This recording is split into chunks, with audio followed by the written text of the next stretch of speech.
الحمد لله الحمد لله الذي نور قلوبنا بنور الإيمان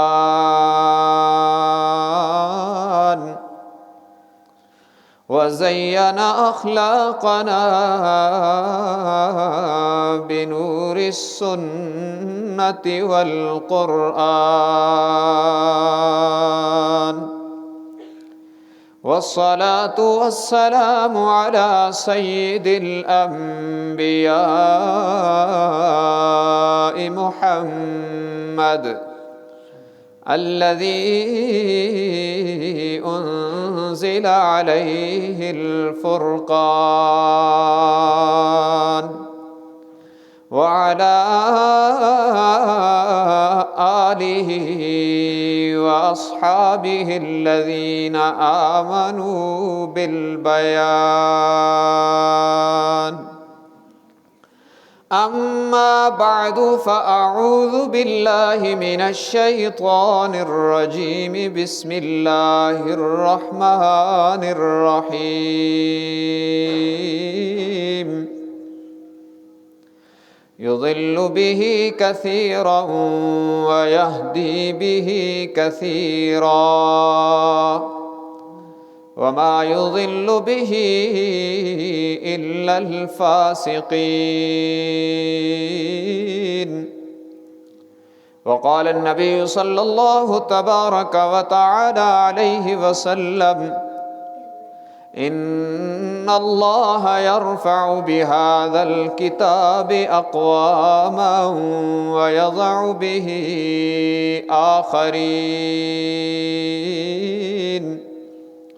أو كما قال النبي صلى الله تبارك وتعالى عليه وسلم صدق الله وصدق رسوله النبي الأمي الهاشمي الأمين الكريم ونحن على ذلك لمن الشاهدين والشاكرين والحمد لله رب العالمين. تمام ساتھی درود شریف پڑھ لیں. اللهم صل على محمد وعلى آل محمد كما صليت على إبراهيم وعلى آل إبراهيم إنك حميد مجيد.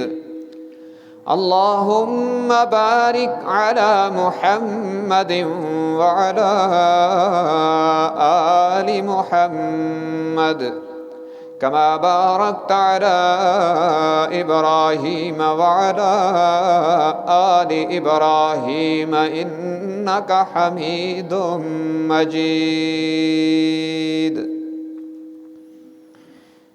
حاضرین گرامی قدر، محترم بزرگوں اور عزیز نوجوان ساتھیوں اور سماعت فرمانے والی مائیں بہنیں، اللہ رب العزت کے دربار لا یزال میں میں ہدیہ تشکر پیش کرتا ہوں کہ جس رب العالمین نے ایک بار پھر ہمیں تکمیل قرآن کے اس پرمسرت اور خوشیوں کے اجالے میں جمع ہونے کی توفیق بخشی ہے. الحمدللہ. سب کہہ دیں الحمدللہ. یہ خالصتاً اللہ کی طرف سے نوازش ہے اور اس کی ذرہ نوازی ہے. میں بالکل اپنے آپ کو ٹٹول کر اور اپنے دل میں جھانک کر یہ کہتا ہوں کہ ایک ذرہ بھی اس میں میرا کمال نہیں ہے، یہ اس کا احسان ہے. یہ خالصتاً اللہ کا احسان ہے کہ اس گناہگار کو اپنا کلام پڑھنے کی توفیق عطا فرمائی اور آپ حضرات کو سننے کی توفیق عطا فرمائی. یہاں الحمدللہ اس وقت میں نے تراویح میں پڑھنا شروع کیا جب میرے چہرے پر داڑھی کے بال بھی مکمل نہیں اترے ہوئے تھے، اور اب تو وہ سفید ہو رہے ہیں۔ تو ایک لمبا عرصہ ہے، اللہ رب العزت کی خاص کرم نوازی ہے کہ رب العالمین نے اس مبارک سلسلے کو جاری رکھا ہوا ہے۔ جتنے لوگ اس میں اس سلسلے کو جاری رکھنے کا ذریعہ بنتے رہے، اور پھر وہ بہت سارے ایسے ہیں جو دنیا چھوڑ کے چلے گئے، اب میں ان سب کے لیے دعا گو ہوں کہ اللہ رب العزت ان کی قبور کو جنت کا باغ بنائے۔ جہاں بڑے اچھے اچھے لوگ دنیا میں تھے اور اس وقت نہیں ہیں، وہ اس طرح کے موقعوں پر رہ رہ کے یاد آتے ہیں۔ حاجی منیر بٹ صاحب رحمۃ اللہ علیہ، اور اسی طرح حاجی نذیر احمد صاحب رحمۃ اللہ علیہ، اور دیگر ہمارے بزرگ جو یہاں ان صفوں میں بیٹھتے تھے، یہ بھائی طاہر کے والد صاحب عبداللطیف صاحب رحمۃ اللہ علیہ، اور اس طرح کے بہت سارے بزرگ جنہوں نے میرے سر پہ شفقت کا ہاتھ رکھا اور انہوں نے نصیحتیں کی، اور ہماری مسجد کی آبادی میں ان کا کردار رہا۔ اللہ تبارک و تعالی اپنے خزانہ غیب سے انہیں جزائے خیر عطا فرمائے۔ اور پھر بہت سارے آپ حضرات جو اس وقت اللہ نے جن کو حیات کی زندگی کی نعمت عطا فرمائی ہوئی ہے، ان میں مسجد کا انتظام چلانے میں اور دینی کاموں میں جو لوگ معاون تھے اور ہیں، پہلے ماشاءاللہ میجر رفیق صاحب نے احسن طریقے سے اس کو چلایا، اللہ رب العزت ان کی خدمات قبول فرمائے۔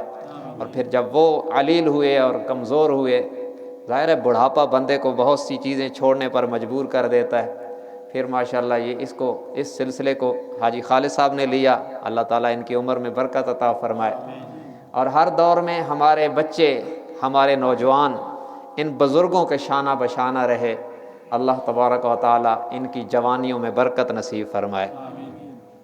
تو جتنے لوگ اس کار خیر میں جس انداز میں جس طرح معاون رہے، میں ان سب کے لیے تہ دل سے دعا گو ہوں کہ اللہ تبارک و تعالیٰ ان سب کو اپنی شیان شان بدلہ نصیب فرمائے۔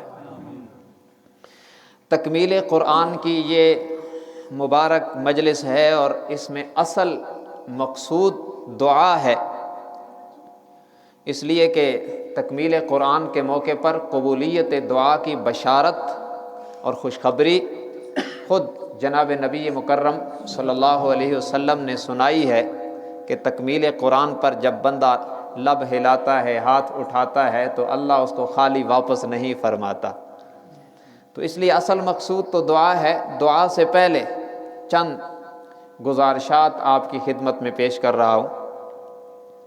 قرآن کریم کی سورہ مزمل اس وقت میرے ذہن میں آئی ہے کہ رب العالمین نے اس میں ہمیں قرآن سے متعلق کیا تعلیم دی ہے۔ تو دو بنیادی باتیں جو کہی گئی نا، ویسے تو بڑی طویل ہے اس کی تفصیل، دو بنیادی باتیں اللہ تبارک و تعالیٰ نے اس میں ہمیں فرمائی۔ ایک فرمایا فقرؤ ما تیسر من القرآن، فقرؤ ما تیسر من القرآن، پڑھو جو بھی آسانی سے ہو قرآن سے۔ اس کا مطلب یہ ہے کہ تلاوت روزانہ ہونی چاہیے، چاہے تھوڑی ہو، لیکن تلاوت کا معمول ہونا چاہیے۔ بندہ مومن کو اللہ کا حکم ہے فقرؤ ما تیسر من القرآن، جتنا آسانی سے ہو سکے پڑھا کرو۔ تو قرآن کریم کی تلاوت روزانہ کی بنیادوں پر کرنا یہ بندے پر قرآن کا حق ہے، اور اللہ رب العزت کی طرف سے اس کا حکم ہے۔ تو اس لیے آج کی مجلس میں ہم یہ عہد کریں، جتنے لوگ قرآن پڑھے ہوئے ہیں، کہ قرآن کی تلاوت روزانہ کریں گے، کیونکہ قرآن کریم صرف رمضان کے لیے تو نہیں آیا، یہ تو پوری زندگی کا ضابطہ حیات ہے اور باعث برکت ہے۔ اس کو روزانہ تلاوت کریں۔ حدیث میں آتا ہے کہ جو شخص قرآن کی تلاوت نہیں کرتا، اس کا جو دل ہوتا ہے نا، وہ فرمایا کل بیت الخرب، اس کا دل ایسے ہوتا ہے جیسے ویران گھر ہوتا ہے. جیسے گھر میں کوئی نہ رہتا ہو، کوئی اس کی صفائی ستھرائی نہ کرتا ہو، تو وہاں کیڑے مکوڑے اور حشرات الارض اور یہ چیزیں آ جاتی ہیں. خانہ خالی دیو میں گیرد، کہ خالی گھر میں تو جنات آ کے ڈیرے ڈال دیتے ہیں، شیاطین آ کے بسیرا کر لیتے ہیں. اسی طرح فرمایا جو بندہ قرآن کی تلاوت کو مکمل چھوڑ دیتا ہے اس کا دل بھی اسی طرح ویران ہو جاتا ہے اور وہاں شیطان بسیرا کر لیتا ہے. تو اس لیے اس کو ہم نے بچانا ہے اپنے دل کو. اور روزانہ چاہے وہ ایک رکوع کیوں نہ ہو، روزانہ کی بنیاد پر قرآن کی تلاوت اگر آپ کرتے رہیں گے تو حشر میں یہ کتاب اور یہ مقدس کلام آپ کی سفارش میں بولے گا. یہ آ کر حشر میں کہے گا کہ یا اللہ اس نے کبھی میری تلاوت نہیں چھوڑی، اس نے مجھ سے وفا کی، آج میں سفارش کرتا ہوں اس کے لیے جنت کھول دیجئے. روزہ بھی سفارش کرے گا، قرآن بھی سفارش کرے گا، اور حدیث میں آتا ہے فیشفعان، اللہ دونوں کی سفارش قبول فرما کر اس مسلمان کے لیے جنت کے 8 دروازے کھول دے گا. لیکن کہیں ایسا نہ ہو کہ ہم ادھر چلیں کہ قرآن ہمارے خلاف شکایت کر دے. جن لوگوں کے خلاف قرآن شکایت کرے گا ان میں ایک وہ بھی ہوگا جس نے قرآن کو بس غلافوں میں سجا کے رکھا ہے، کبھی کھولنے کی توفیق نہیں ہوئی. تو یہ خطرناک بات ہے نا. اس لیے تلاوت قرآن کا معمول بنائیں. اور میں تو عرض کیا کرتا ہوں قرآن کی تلاوت اللہ کی رحمت کو کھینچنے والا مقناطیس ہے. جیسے مقناطیس آپ نے دیکھا ہوگا لوہے کو کھینچتا ہے، جہاں یہ ہوتا ہے لوہے کو اپنی طرف کھینچتا ہے. یہ لوہے کو کھینچنے والا مقناطیس تو آپ نے دیکھا ہے، قرآن کی تلاوت اللہ کی رحمت کو کھینچنے والا مقناطیس ہے. جہاں یہ تلاوت ہوتی ہے اللہ کی رحمت چھم چھم برستی ہے. اور آپ کو پتہ ہے میں کس سے کہانیاں نہیں سنایا کرتا، میں قرآن سناتا ہوں آپ کو. اس پر قرآن کی آیت ہے، یہ نوٹ کر لیں، دیکھ بھی لینا.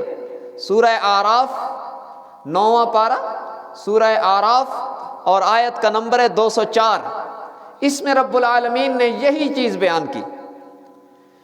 فرمایا وَإِذَا قُرِئَ الْقُرْآنُ فَاسْتَمِعُوا لَهُ وَأَنصِتُوا لَعَلَّكُمْ تُرْحَمُونَ.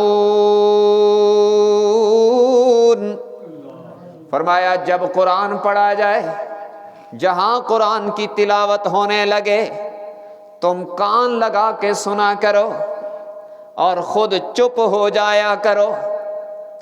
کاش کہ ہم قرآن سننے کا ذوق پیدا کرتے. آج میرا مسلمان نور جہان پہ جھومتا ہے، کاش یہ قرآن پہ جھومتا. یہ پستی ہماری کہ اس کو گانا سن کے مزہ آتا ہے، قرآن سن کے مزہ ہی نہیں آتا. یہ اس کا دل بیمار ہوا پڑا ہے. اللہ اس کو صحت دے. یہ صحت ملتی ہے ادھر آنے سے، مسجد کے عادی بننے سے، علماء کے پاس بیٹھنے سے. بیمار دل شفا پاتے ہیں. تو جب دل بیمار ہوتا ہے نا، دیکھا نا جب بندے کو بخار ہوتا ہے نا تو اس کے منہ کا ذائقہ خراب ہو جاتا ہے، اس کو چینی بھی میٹھی نہیں لگتی. تو جب بندے کی روح بیمار ہو جاتی ہے نا تو اس کو قرآن بھی مزہ نہیں دیتا، اور وہ گانوں پہ اور شیطانی چیزوں پہ جھومتا ہے، اور قرآن جب پڑھا جاتا ہے وہ بور ہوتا ہے. تو یہ خطرناک چیز ہے. قرآن سننے کا معمول بنائیں. شیخ عبد الباسط صاحب رحمہ اللہ کو سنا کریں، وہ جب قرآن میں ڈوب کے پڑھتا ہے تو دل کی تاریں چھیڑ دیتا ہے. اس لیے سماعت کا بھی معمول بنائیں، سنا کریں اس کو اللہ کے بندے. کیا کیا نجس قسم کے کلام سنتے ہو، خدا کا کلام بھی سنا کرو کہ دل کی دنیا روشن کر دیتا ہے. فرمایا وَإِذَا قُرِئَ الْقُرْآنُ فَاسْتَمِعُوا لَهُ وَأَنصِتُوا لَعَلَّكُمْ تُرْحَمُونَ. جب قرآن پڑھا جائے تو تم خاموش ہو جایا کرو، کان لگا کے سنا کرو. یا اللہ اس عمل پہ کیا ملے گا؟ فرمایا لعلکم ترحمون. پڑھنے والے کی تو بڑی شان ہے، تم نے اگر کان لگا کے سنا تو تم پر بھی میری رحمت کی برسات آئے گی. کان لگا کے سننے والے پر بھی چھم چھم اللہ کی رحمت برسے گی. اور جس کی زبان سے یہ تلاوت ہو رہی ہے، جس کی مقدس زبان قرآن کے الفاظ کو ادا کر رہی ہے، جس کی آنکھیں قرآن کی آیات دیکھ رہی ہیں، اور وہ بندہ پڑھ رہا ہے، مرد پڑھ رہا ہے، عورت پڑھ رہی ہے، جناب محمد الرسول اللہ صلی اللہ علیہ وسلم نے فرمایا، اور اسی معاشرے کو دیکھ کے فرمایا، آج کے معاشرے پر بھی یہ فرمان من و انفٹ ہوتا ہے۔ آپ نے فرمایا جب کوئی فاسقہ فاجرہ گانا گاتی ہے تو فاسق و فاجر لوگ گانا گانے والی گلوکارہ کی آواز کو اتنی توجہ سے نہیں سنتے جتنی توجہ سے اللہ بندے کی زبان پر جاری ہونے والا قرآن خود سماعت فرماتے ہیں۔ نعرہ تکبیر، اللہ اکبر، نعرہ تکبیر، اللہ اکبر۔ جزاک اللہ بھائی، سبحان اللہ کہتے رہیں بس۔ تو دیکھیں آج اگر میں تقریر کر رہا ہوں اور آپ لوگ توجہ سے سن رہے ہو تو میرا دل خوش ہوگا۔ تو کیا عظمت ہے اس کی جو اللہ کا کلام پڑھ رہا ہے اور اللہ توجہ سے سن رہا ہے۔ بڑوں کی توجہ مل جانا بھی تو بڑی بات ہے نا۔ اور جس کی کبریائی کا اعلان 5 بار ہمارے مسجد کی میناروں سے ہوتا ہے، اللہ اکبر، اللہ سب سے بڑا ہے، وہ توجہ دیتا ہے اس کو جس کی زبان پر اس کا کلام آتا ہے، جس کی زبان پر اس کا کلام آتا ہے، ان کی تعریف کی گئی۔ ان الذین یتلون کتاب اللہ واقاموا الصلاة وانفقوا مما رزقناہم سرا وعلانیہ وَيَرْجُونَ تِجَارَةً لَّن تَبُورَ۔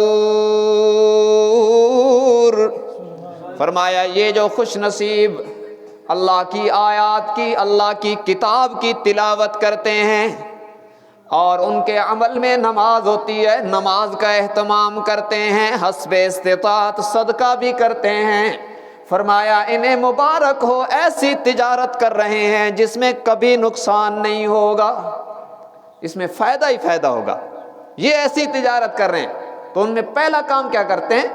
ان الذین یتلون کتاب اللہ، یہ قرآن کی تلاوت کرتے ہیں۔ تو اس لیے تلاوت کا معمول بنائیں، اس کے بڑے بڑے فوائد۔ جناب محمد الرسول اللہ صلی اللہ علیہ وسلم نے فرمایا جن جگہوں پر، زمین کے جن مقامات پہ، جن کمروں میں، گھروں میں، درسگاہوں میں قرآن کی تلاوت ہوتی ہے، فرمایا یہ جگہیں اور یہ مقامات آسمان والوں کو یوں چمکتے دکھائی دیتے ہیں جیسے زمین والوں کو آسمان کے ستارے چمکتے نظر آتے ہیں۔ جس کتاب کی تلاوت سے جگہ چمک جاتی ہے، بندہ کتنا چمکتا ہوگا۔ اس لیے عزم کیجئے، تلاوت کا معمول بنائیں گے۔ سارے ارادہ کرتے ہیں نا بھائی، وعدہ نہیں، ارادہ کر رہے ہو، ارادہ کرو اور اللہ سے توفیق مانگو، اللہ توفیق دے گا۔ روزانہ قرآن کھولا کرے، روزانہ اس کی آپ کی آنکھوں کو بھی اللہ کا کلام دیکھنے کی سعادت مل جائے اور آپ کی زبان بھی اس بابرکت کلام کو پڑھنے کی سعادت حاصل کر لے تو بڑی بات ہے۔ یہ موت کے بعد معلوم ہوگا کہ پہاڑوں کی طرح نیکیاں ہوں گی۔ تو روزانہ تلاوت کلام پاک کا معمول، پہلا حکم دیا سورہ مزمل میں اللہ تبارک و تعالیٰ نے یہ، اور دوسرا فرمایا وَرَتِّلِ الْقُرْآنَ تَرْتِيلًا۔ بلکہ میں آیت کا ترجمہ کروں اور اس کے پہلے لفظ کو چھوڑ دوں تو میرا ذوق مجھے اجازت نہیں دیتا۔ کس ہستی کو کب کہا رب نے؟ یہ فرمایا یا ایھا المزمل قم اللیل الا قلیلا نصفہ او انقص منہ قلیلا او زد علیہ ورتل القرآن او زد علیہ ورتل القرآن ترتیلا۔ اب کہہ دیں سبحان اللہ، قرآن، شان قرآن، سب کہہ دیں سبحان اللہ۔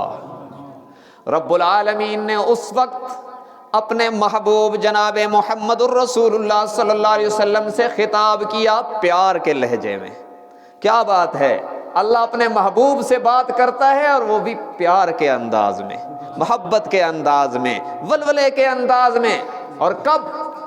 جب جناب محمد الرسول اللہ صلی اللہ علیہ وسلم اتنا طویل قیام کر رہے ہیں کہ آپ کے مبارک پاؤں پہ ورم آ گیا، آپ کے پاؤں سوج گئے ہیں۔ میری اور آپ کی ماں امی عائشہ صدیقہ رضی اللہ عنہا نے عرض کیا، آقا اتنی مشقت کی کیا ضرورت ہے، اللہ نے تو آپ کو معصوم بنایا ہے۔ اور میں تو یوں عرض کیا کرتا ہوں، اللہ نے تو آپ کو اتنا پاکیزہ بنایا ہے کہ لفظ طہارت بھی جسد محمد پہ ناز کرتا ہے صلی اللہ علیہ وسلم۔ فرمایا، عرض کی آقا اتنی مشقت کی کیا ضرورت ہے جبکہ اللہ نے تو آپ کو معصوم بنایا ہے، پاکوں کا امام بنایا ہے۔ آپ نے فرمایا، عائشہ افلا اکون عبدا شکورا، عائشہ میں اس رب کا شکر گزار بندہ کیوں نہ بنوں جس نے عبداللہ کے یتیم کو نبیوں کا امام بنا دیا۔ تو فرمایا اس پس منظر میں فرمایا، یا ایھا المزمل قم اللیل الا قلیلا نصفہ او انقص منہ قلیلا او زد علیہ ورتل القرآن ترتیلا انا سنلقی علیک قولا ثقیلا۔ فرمایا، میرے محبوب آپ ساری رات جاگ کر، کبھی قیام میں، کبھی قعود میں، کبھی رکوع میں، کبھی سجود میں، آپ ساری رات جاگ کر میری حمد و ثنا کرنا چاہتے ہیں۔ آپ کی تمنا یہ ہے کہ آپ ساری رات جاگتے رہیں، لیکن میری چاہت یہ ہے کہ میرے محبوب میں آپ کو رات کے کچھ حصے میں سوتے ہوئے بھی دیکھنا چاہتا ہوں۔ کچھ دیر سو بھی جایا کریں، آرام بھی کر لیا کریں، اور جب آرام تھوڑا ہو جائے تو پھر وَرَتِّلِ الْقُرْآنَ تَرْتِيلًا، پھر میرے محبوب قرآن کو ٹھہر کر مزے لے کے پڑھا کیجیے۔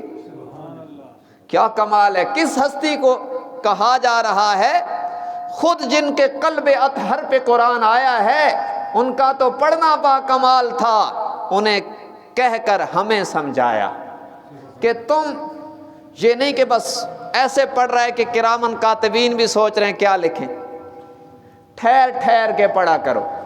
وَرَتِّلِ الْقُرْآنَ تَرْتِيلًا، قرآن کو ٹھہر کر تجوید کے ساتھ، عربی اداؤں کے ساتھ پڑھا کیجئے۔ اور تجوید کے ساتھ قرآن کب پڑھیں گے؟ جب سیکھ کے پڑھیں گے۔ جب کیا ہوگا؟ سیکھ کے پڑھیں گے۔ بھائی ہر چیز سیکھتے ہیں نا، تو قرآن پڑھنا کیوں نہیں سیکھتے؟ کوئی بھی کتاب ہے، کوئی بھی زبان ہے، اس کا تلفظ تو سیکھنا پڑتا ہے۔ لوگ انگلش بولنے کے لیے اس کا تلفظ سیکھتے ہیں، تو قرآن جو رب کا کلام ہے اس کو بھی سیکھیں، اس کو سیکھیں۔ اور یہ سیکھنا اتنی بڑی عبادت ہے، ایک آیت قرآن کی سیکھ لینا 1000 رکعت نفل پڑھنے سے افضل ہے۔ اتنا بڑا ثواب ہے، اور اس کا حکم ہے، اللہ نے حکم دیا کہ اس کو سیکھ کے پڑھا کریں، سیکھ کے پڑھا کریں۔ ترتیل حضرت علی رضی اللہ تعالیٰ عنہ فرماتے ہیں، ہوا تجوید الحروف و معرفت الوقوف، کہ ترتیل کہتے ہیں حروف کو صحیح ادا کرنا، اور قرآن میں جہاں رکنا ہو تو وہاں بھی صحیح جگہ پہ رکنا۔ تو تجوید یعنی قرآن کو صحیح پڑھنا یہ ضروری ہے، اور یہ سیکھنا پڑتا ہے۔ قرآن صحیح پڑھنا سیکھیں۔ دیکھیں، اگر روزانہ مسجد کے امام صاحب سے، قاری صاحب سے 10 منٹ لے کر ان کو ایک رکوع سنائیں تو رفتہ آپ کا پورا قرآن ٹھیک ہو سکتا ہے۔ لیکن ہمارے اندر فکر نہیں ہے قرآن کو سیکھنے کی، اس کو پڑھنے کا ذوق بھی نہیں ہے۔ تو یاد رکھیں یہ پھر خطرناک بات ہے، کہیں ایسا نہ ہو کہ حشر میں قرآن شکایت کر دے کہ یا اللہ اس نے تو مجھے طاقوں میں سجا کے رکھ دیا، اور کبھی جب کوئی مرنے لگتا تھا تو پھر میں اس کو یاد آتا تھا کہ سورہ یاسین پڑھو تاکہ اس کی جان آسانی سے نکل جائے، اور کبھی جب ان کا کوئی معاملہ اٹک جاتا تھا تو قرآن پر حلف دینے کے لیے انہیں میں یاد آتا تھا، جبکہ یہ غلط ہے۔ معاملات اٹکتے ہیں تو کہتے ہیں ہم پیسے قرآن پہ رکھ رہے ہیں تم اٹھا لو، قرآن اس کے لیے نہیں آیا، یہ غلط باتیں ہیں۔ تو یہ قرآن شکایت بھی کر سکتا ہے ہمارے خلاف، اللہ نہ کرے ایسا ہو، تو اس سے بچنا ہے اور اپنی طرف سے محنت کرنی ہے اس کی کہ قرآن ہمارے خلاف شکایت نہ کرے، ہمارے حق میں سفارش کرے۔ اس لیے اس کو پڑھنا ہے اور کسی نہ کسی درجے میں قرآن سے لگنا ہے تو اللہ رب العزت عزتوں سے نوازیں گے۔ فرمایا قال النبی صلی اللہ علیہ وسلم اشراف امتی حملۃ القرآن،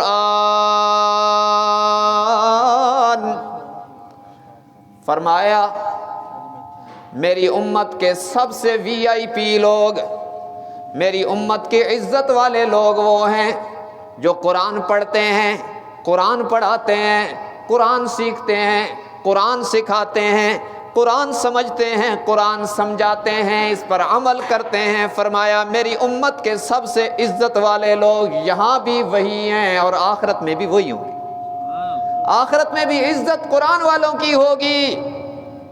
پروٹوکول دے گا اللہ انہیں، اللہ اہل قرآن کو پروٹوکول دے گا۔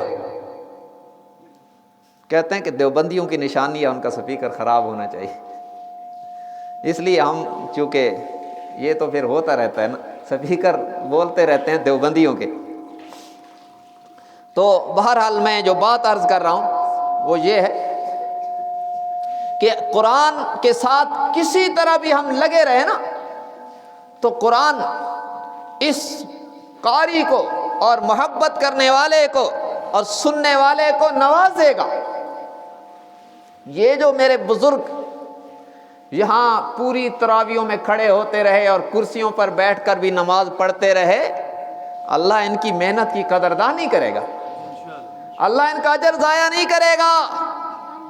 جو سفید بالوں کے ساتھ عمر کے آخری پہر میں آ کر پوری تراویحوں میں رب کا قرآن سنتے رہے، ان کی ہڈیاں درد کرتی رہیں اور پھر بھی انہوں نے تراویح قضا نہ کی، مجھے رشک ہے اور میں دل کی گہرائیوں سے دعا دیتا ہوں اپنے ان بزرگوں کو جنہوں نے مشقتوں کے ساتھ تراویح پڑھی ہے، اللہ انہیں دنیا اور آخرت میں راحت نصیب فرمائے۔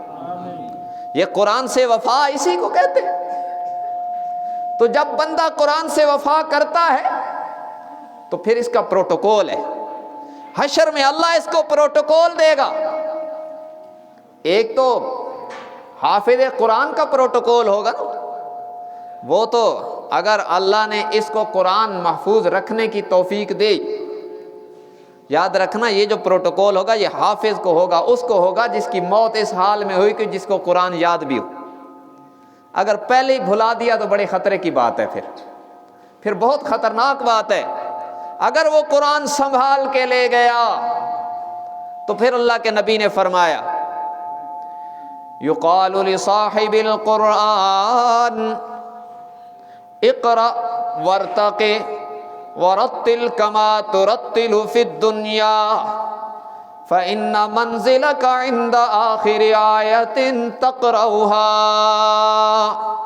فرمایا قیامت کے دن حافظ قرآن سے، صاحب قرآن سے کہا جائے گا اقرأ ورتق، آج قرآن پڑھتا جا اور جنت کی بلندیوں والی سیڑھیوں پہ چڑھتا جا، ورتل کما کنت ترتل فی الدنیا، اور یوں مزے لے لے کر یوں ٹھہر ٹھہر کے میرے کلام کو پڑھ جیسے دنیا میں پڑھا کرتا تھا، ٹھہر ٹھہر کے پڑھتا جا، جنت کی سیڑھیوں پہ چڑھتا جا۔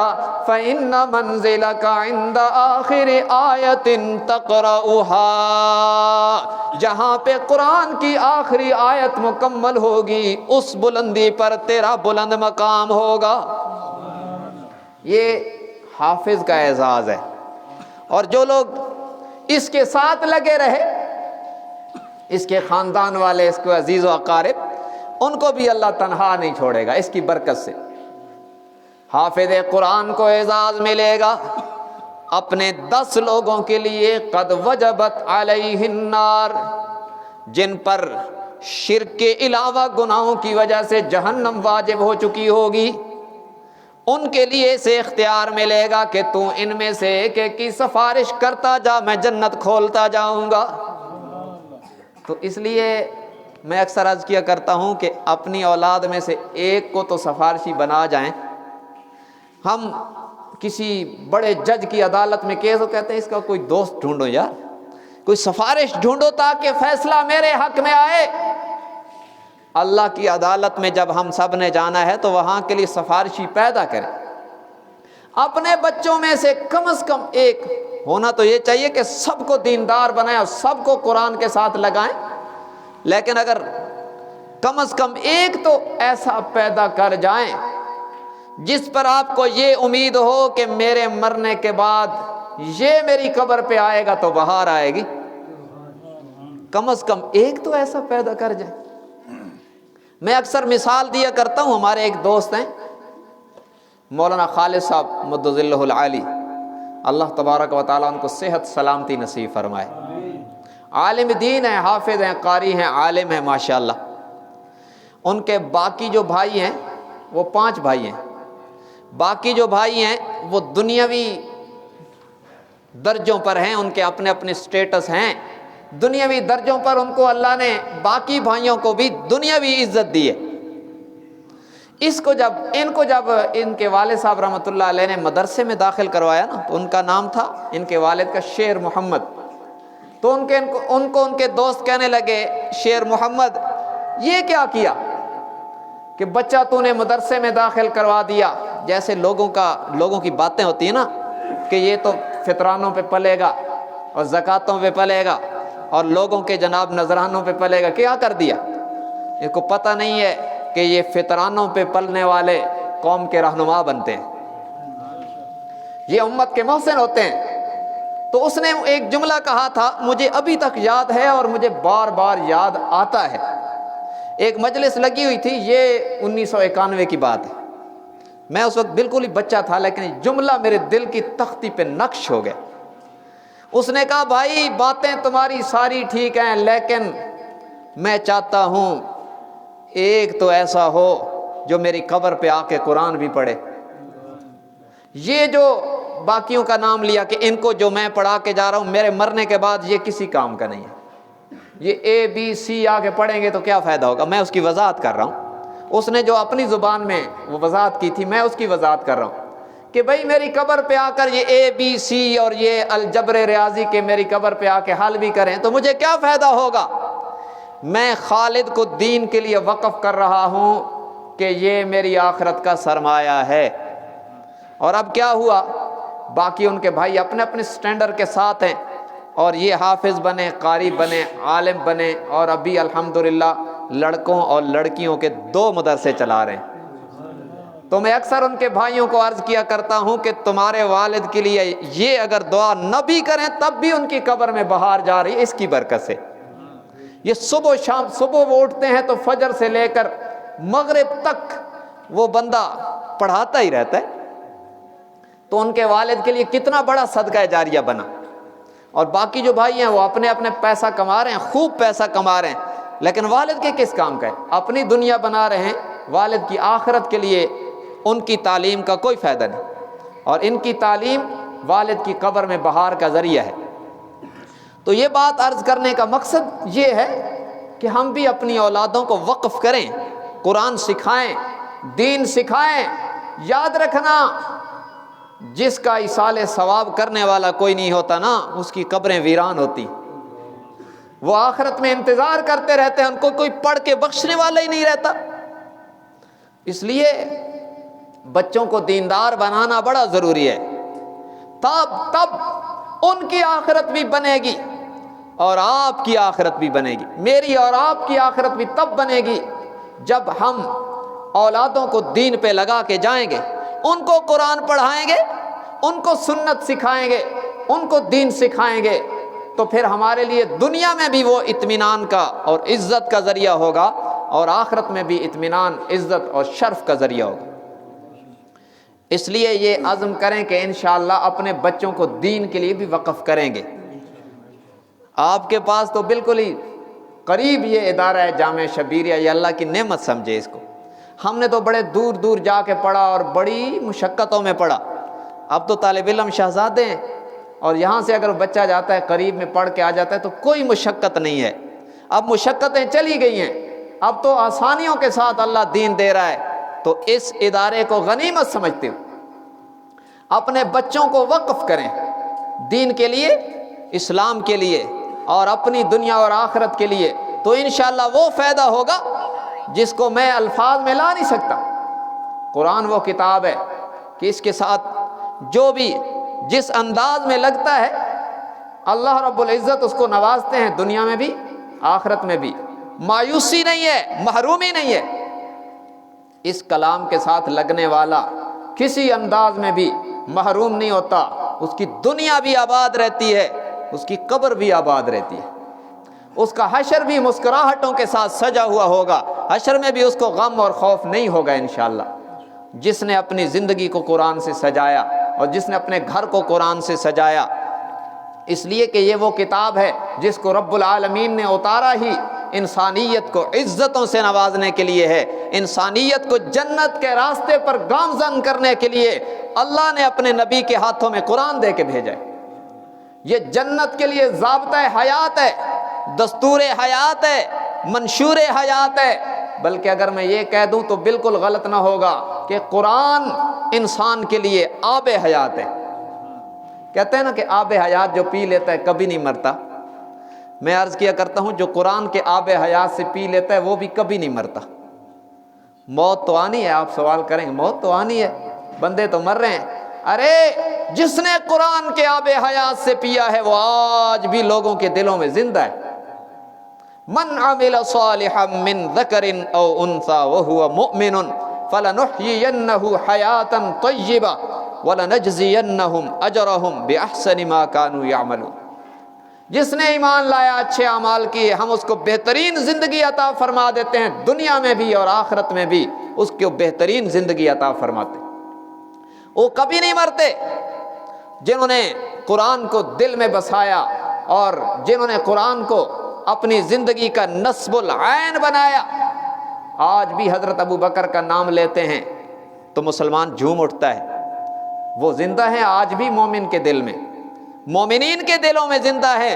آج بھی حضرت عمر کا نام آتا ہے تو مسلمان کا چہرہ جھومتا ہے، مسلمان جھومتا ہے، اس کے چہرے پہ مسکراہٹ آتی ہے، اس لیے کہ انہوں نے اپنا سب کچھ دین کے لیے وقف کیا تو اللہ نے انہیں زندہ و جاوید کر دیا۔ یہ سبق ہے۔ دیکھیں نا، وہ تو بڑے لوگ تھے، آج بھی سید علی شاہ صاحب کا نام آتا ہے تو بے ساختہ رحمت اللہ علیہ زبان سے نکلتا ہے۔ کیوں؟ اس لیے کہ انہوں نے اپنے آپ کو قرآن سے لگایا، سنت سے لگایا، اور اس علاقے میں جہالت کی تاریکیوں میں ایمان کا چراغ جلایا، توحید و سنت کے چراغ روشن کیے اور گمراہ انسانیت کو ہدایت کے راستے پر چلایا تو اللہ نے انہیں لوگوں کے دلوں میں زندہ کر دی۔ تو یہ مجھے اور آپ کو سبق ہے کہ ہم قرآن سے وابستہ ہو جائیں گے تو انشاءاللہ اللہ رب العزت دنیا میں بھی اطمینان دے گا، قبر میں آرام دے گا اور حشر میں انعام دے گا انشاءاللہ۔ تو اس لیے عزم کرتے ہیں نا کہ انشاءاللہ اپنے بچوں کو حافظ بنائیں گے نا انشاءاللہ، اور روزانہ تلاوت کا معمول بھی بنائیں گے انشاءاللہ۔ اور تیسری بات جو میں نے عرض کی تھی کہ سیکھ کے پڑھنا ہے، سیکھ کے پڑھنے کی کوشش کریں۔ ہر کام کے لیے وقت نکالتے ہیں، قرآن کے لیے بھی تو کوئی وقت نکالیں، اور اگر سیکھتے سیکھتے مر گئے تو اس علم کا یہ اعزاز ہے۔ کسی بھی یونیورسٹی میں آپ پڑھ رہے ہوں، آپ ڈگری کے درمیان مر جائیں تو کوئی آپ کو ڈگری نہیں دیتا، مر گیا بس ختم۔ قرآن سیکھتے سیکھتے مر گئے۔ اگر آپ کا عزم یہ تھا کہ میں نے قرآن کو اس طرح سیکھنا ہے، اس طرح پڑھنا ہے جس طرح اللہ نے اتارا ہے، اس عزم کے ساتھ سیکھتے سیکھتے مر گئے تو قیامت کے دن اللہ قرآن کے ماہرین کے ساتھ حشر کرے گا۔ لیکن کوئی ٹائم نکالیں تو صحیح۔ ہمیں ہر کام کے لیے ہمارے پاس وقت ہے اور قرآن کے لیے تو وقت ہی نہیں ہے، بس قل ہو اللہ احد پہ گزارا ہے اور وہ بھی پتہ نہیں کس طرح پڑھ رہے ہیں۔ دیکھیں عربی، قرآن عربی میں ہے اور اس کا صحیح تلفظ ضروری ہے. جیسے اردو میں لفظ کا تلفظ غلط کریں تو مفہوم غلط ہو جاتا ہے، انگریزی میں لفظ کا تلفظ غلط کریں تو مفہوم غلط ہو جاتا ہے. اسی طرح عربی زبان میں جب لفظ کا تلفظ غلط ہوتا ہے تو معنی غلط ہو جاتا ہے، اور بسا اوقات ایسا معنی ہوتا ہے کہ اگر وہ نماز میں پڑھ جائے نماز ہی نہیں ہوتی. تو اس لیے قرآن مقدس کو صحیح پڑھنا ضروری ہے. مفتی صاحب آئے کہ نہیں؟ اچھا چلے ٹھیک.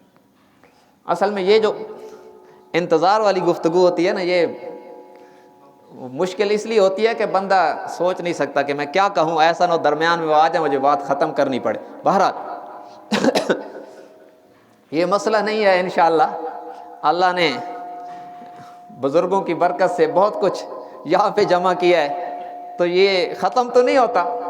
آپ دل جمی سے تشریف فرما ہوں، مفتی صاحب کے آنے تک تو میں نے گفتگو کرنی ہے، اس لیے آپ عبادت کی نیت سے، اور یہ 27 کی مبارک رات ہے، ہو سکتا ہے لیلۃ القدر، اور یہ تو 1000 مہینوں سے بہتر ہے اس کی عبادت. تو اس نیت سے تشریف فرما ہوں کہ ہمارا ایک ایک لمحہ عبادت میں جا رہا ہے. اور قرآن کی کیا عظمت ہے. قرآن تو ایسی کتاب ہے جو بندے کے ظاہر کو بھی چمکاتی ہے، بندے کا باطن بھی یہ قرآن چمکا دیتا ہے، دل کا زنگ بھی اتارتا ہے. میں نے آپ سے شروع میں عرض کیا تھا کہ ایسے ہوا میں باتیں نہیں کر رہا. حدیث سنو. قال النبی صلی اللہ علیہ وسلم ان القلوب تصدع كما يصدع الحديد اذا اصابه الماء. جناب محمد الرسول اللہ سب کہہ دیں صلی اللہ علیہ وسلم، آپ نے فرمایا دلوں کو بھی زنگ لگ جاتا ہے، جیسے لوہے پر پانی لگے تو لوہے کو زنگ لگ جاتا ہے، اسی طرح جب بندہ مومن گناہ کرتا ہے تو اس کے دل کو بھی زنگ لگ جاتا ہے.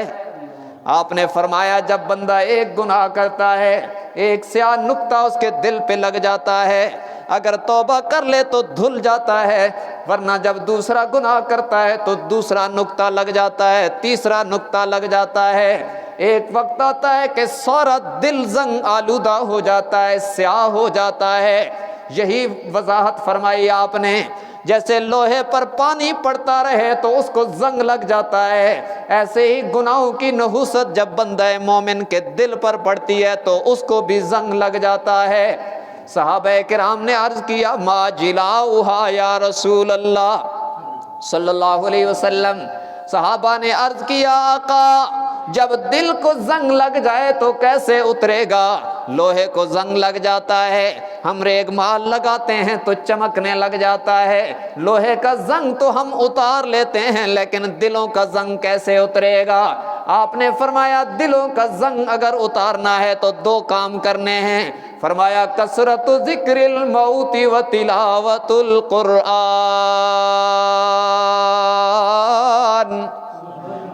موت کا ذکر کثرت سے ہوگا تو دلوں پہ لگا ہوا زنگ اترے گا، اور قرآن کی تلاوت کثرت سے ہوگی تو سیاہ دل روشن ہو جائے گا. موت کی یاد دلوں کا زنگ اتارتی ہے. کبھی تنہائی میں بیٹھ کر سوچا کیجئے نا وہ وقت کیسا ہوگا، وہ وقت کیسا ہوگا جب عزرائیل آئے گا اور مجھے کہے گا بس تیرا دنیا میں رہنے کا آخری لمحہ آ چکا ہے. ارے جب گھر سے کہیں تھوڑی دور مسافت پہ چند مہینوں کے لیے جانا ہو تو اداسی ہوتی ہے. اس وقت کیا منظر ہوگا جب عزرائیل آ کے کہے گا بس تیری زندگی کی شام ہو گئی. یہ تصور کیا کر تو دلوں کا زنگ اترے گا. توبہ کی توفیق ملے گی تو دلوں پہ لگا ہوا زنگ اترے گا. کبھی یاد کیا کر، تصور کیا کر تنہائی میں بیٹھ کر کہ وہ وقت کیسا ہوگا جب میری میت پڑی ہوگی اور اولاد بے بس ہو کر رو رہی ہوگی. شان نزول قرآن، شان نزول قرآن. یہ کبھی تنہائیوں میں بیٹھ کر یہ موت کا مراقبہ کیا کیجئے نا. اپنی موت کو یاد کیجئے نا کہ وہ وقت کیسا ہوگا جب مجھے لوگ کندھوں پہ اٹھائیں گے اور میرے سارے ٹائٹل اتر جائیں گے۔ موت سے پہلے تو میں مولانا ہوں، حافظ صاحب ہوں، قاری صاحب ہوں، اور چودھری صاحب اور بٹ صاحب اور راجہ جی اور پتہ نہیں کیا کیا لیبل ہیں ہمارے، لیکن جب موت آئے گی اور روح جسم سے پرواز کرے گی میرے سارے ٹائٹل اتر جائیں گے۔ اب جب جنازہ اٹھایا جائے گا تو کوئی نہیں کہے گا مولانا جا رہے ہیں، سب کی زبانوں پہ آئے گا میت جا رہی ہے۔ تو کبھی اس لمحے کو یاد کیا کر، تیرا سیاہ دل روشن کر دے گی موت کی یاد۔ اور یہ نسخہ کوئی میں نے تو تجویز نہیں کیا، دلوں کے حکیم جناب محمد الرسول اللہ نے تجویز کیا ہے صلی اللہ علیہ وسلم۔ اس لیے موت کو یاد کیا کریں۔ آپ نے فرمایا اکثروا ذکر حازم اللذات، اس چیز کو کثرت سے یاد کیا کرو جو لذتوں کو بھلا دیتی ہے۔ فرمایا الا وہو الموت، کان کھول کے سنو، وہ لذتوں کو بھلا دینے والی چیز کا نام موت ہے، جو ساری لذتیں ختم کر دے گی۔ اس کا تصور کیا کر، اور پھر یہ بھی ذہن میں دہرایا کر یاد کیا کر کہ وہ وقت کیسا ہوگا جب بڑی بڑی محبتوں کے دعوے کرنے والے مجھے تنہا قبر میں چھوڑ کے آئیں گے۔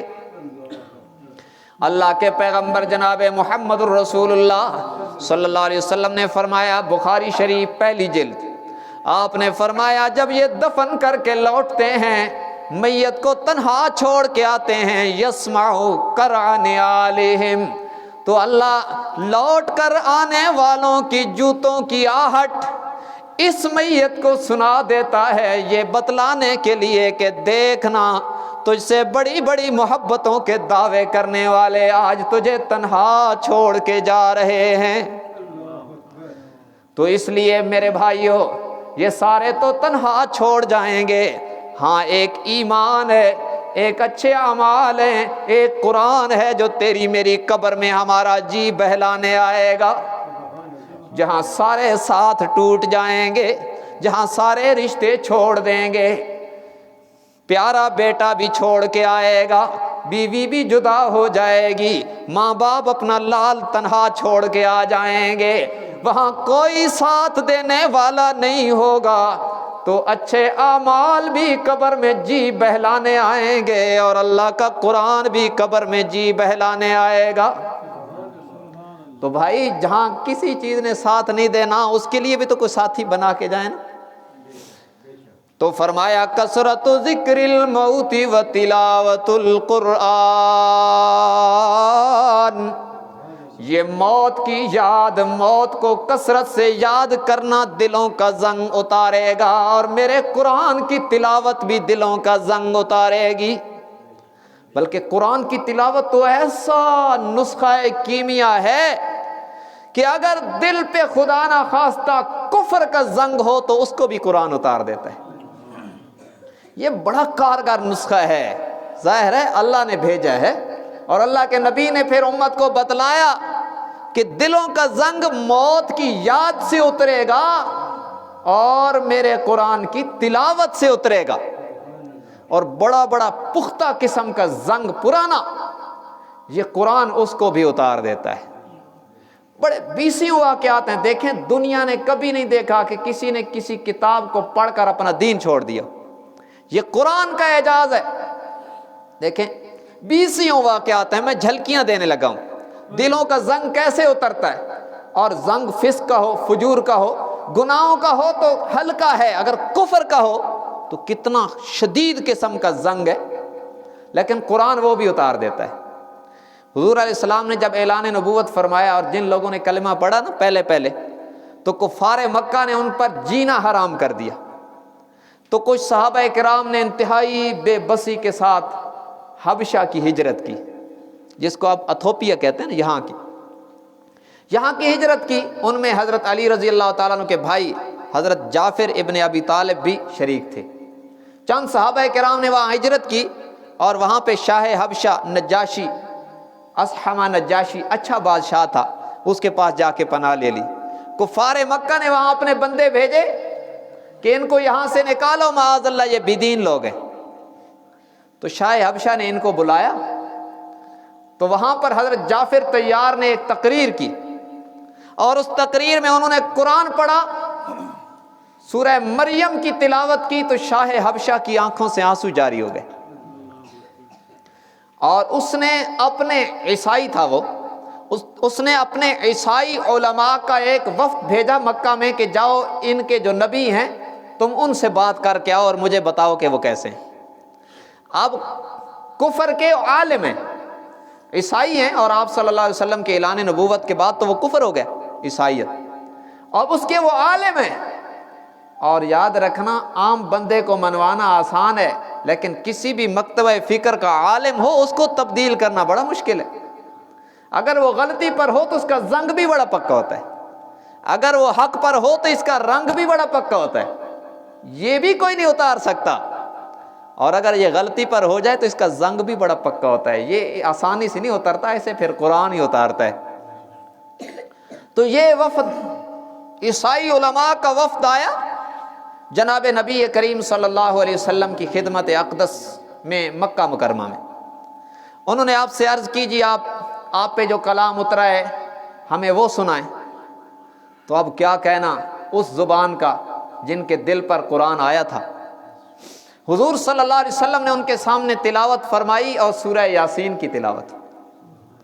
سورہ یاسین قرآن کا دل ہے، اور جس کی زبان پہ آ رہی ہے وہ نبیوں کا دل ہے۔ ظاہر ہے نبیوں کے امام ہیں، مرکز نبوت تو حضور کی ذات ہے، اس لیے میں عرض کر رہا ہوں سورہ یاسین قرآن کا دل ہے، اور جس ہستی کی زبان پہ اب تلاوت ان عیسائی علماء کے سامنے ہو رہی ہے وہ سارے نبیوں کا دل ہے۔ تو کیا انداز ہوگا اور کیا کیف ہوگا اور کیا نظارے ہوں گے، اور کیا خوش قسمت تھے وہ لوگ جن کو آمنہ کے لال کی مقدس مطہر منور زبان سے قرآن سننے کا موقع ملا۔ فرمایا یاسین والقرآن الحکیم انک لمن المرسلین علی صراط مستقیم۔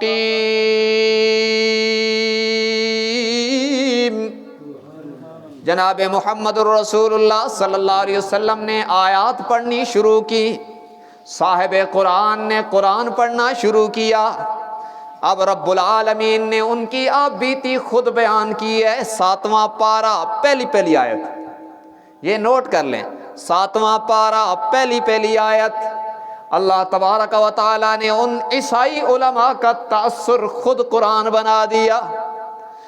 فرمایا وَإِذَا سَمِعُوا مَا أُنزِلَ إِلَى الرَّسُولِ تَرَىٰ أَعْيُنَهُمْ تفيض من الدمع مما عرفوا من الحق يقولون ربنا آمنا فاكتبنا مع الشاهدين۔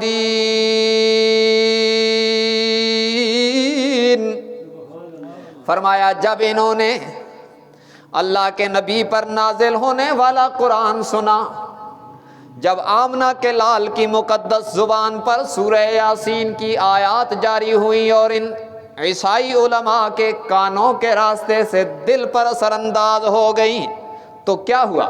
ترى أعينهم تفيض من الدمع مما عرفوا من الحق، پھر ان کی آنکھیں چھم چھم برسنے لگی، ان کی آنکھوں سے آنسو کی برسات جاری ہو گئی، اور اسی لمحے کہنے لگے یقولون